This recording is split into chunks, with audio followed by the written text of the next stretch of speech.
Welcome to The Explainer, everyone. Today we are digging into something seriously fascinating.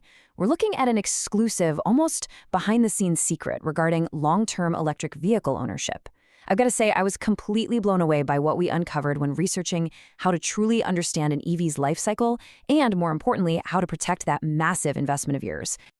Okay, let's dive right into this. When folks talk about electric vehicles getting older, the conversation almost always goes straight to the main traction battery, right? Everyone is sweating over battery degradation. But here's what absolutely amazed me in the research. The real hidden financial threat, the actual second most expensive repair on a modern EV, is something else entirely. It's a part of the car that data shows most owners literally don't even know exists. Well, that is, until they're hit with an absolute monster of a repair bill. So what is it? It turns out the sources point directly to the power electronics. We're talking specifically about the DC-DC converter and the onboard charger, or OBC. The reports describe these modules as the absolute gateways or the bridges of your car. Think about it like this. Your EV's battery holds massive, massive high voltage. But your radio, your headlights, your computers, they run on a standard 12-volt system. The DC-DC converter safely steps down that huge voltage to run those everyday 12V systems. Meanwhile, the OBC acts as the bridge to the outside world. It takes alternating current from the grid and rectifies it into direct current to actually charge the main battery. They are, without a doubt, the unsung anchors of the whole EV ecosystem. Here is our roadmap for today. First, the hidden EV vulnerability. Second, brand-specific vulnerabilities. Third, the 4-year danger zone. Fourth, smart repair strategies. And finally, proactive EV maintenance. Let's get into it. Section 1, the hidden EV vulnerability. Now, as millions of EVs worldwide start exiting their factory warranty periods, the data is showing that these specific power modules are becoming a massive, massive focal point for the total cost of ownership. Back in older EV designs, the DC-DC converter and the OBC were totally separate boxes. But modern automotive engineering, it loves efficiency, it loves saving space, so they often combine these two functions into a single combo unit, sometimes called an integrated charging control unit. Now, sure, this makes them super efficient to manufacture and package, but it also creates a single, highly expensive point of failure.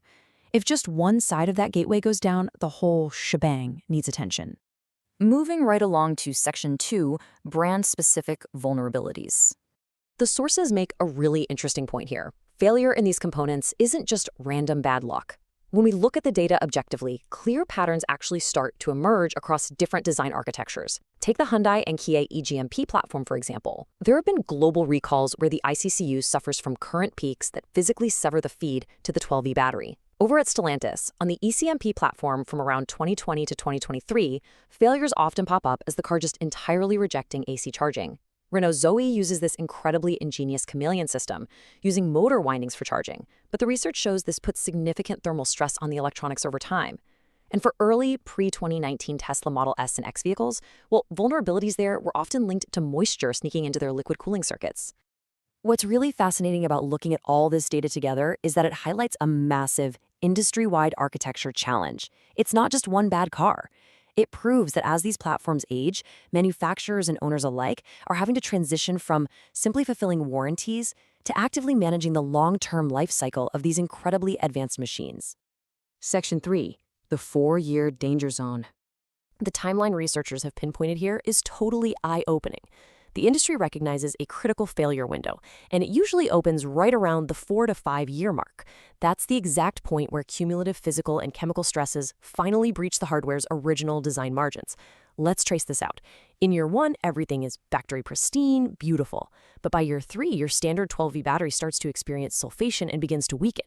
By year 4, the special high-voltage liquid coolant, the stuff managing the heat in these electronics, begins to lose its anti-corrosive properties, which can cause micro-obstructions.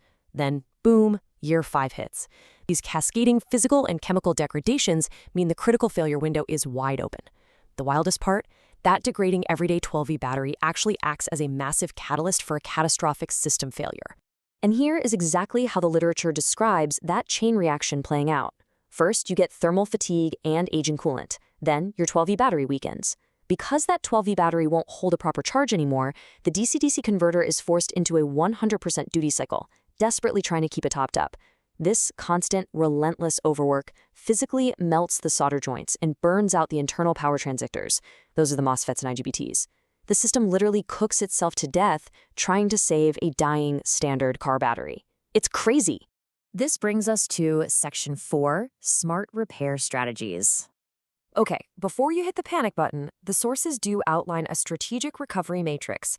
This is how you can save some serious cash and navigate this like an absolute pro if a failure happens outside of your warranty. Always check your 8-year high-voltage warranty first. But if you are paying out of pocket, look at the stark contrast in these options. A traditional dealer replacement means swapping out the entire massive block, which is brutally expensive. But if you can find an elite, independent specialist, the research shows they can often perform a component-level repair. Replacing just a blown internal fuse or a burnt capacitor is a surgical, highly cost-effective alternative to throwing the whole module in the trash. The crucial point in all this data is really understanding the financial stakes. 4,000 euros. That, or sometimes significantly more, is what a reactive out-of-warranty dealership replacement can easily cost you. A bill of that size can severely and instantly tank the residual value of your electric vehicle. No one wants that. But contrast that with this. 300 euros. It's incredible to learn that 300 euros is the starting point for a smart, component-level repair by an independent specialist, someone who actually opens the box and solders in a new transistor. It is a massive, game-changing difference that alters the entire EV ownership equation. There is a catch, though. The sources provide a really stark warning if you decide to just buy a used, salvaged part online. Beware of component protection. Hardware is only half the battle these days. When you plug in a new or used power module, your car's main computer might straight up reject it because the VIN numbers don't match. You actually need proprietary tools like Tesla Toolbox or Stellantis Diagbox to bypass these software locks and code the module to your specific car. So it's not quite a simple plug-and-play situation. Finally, Section 5, Proactive EV Maintenance. The experts in the research outline a fantastic checklist to totally reframe how we handle EV upkeep.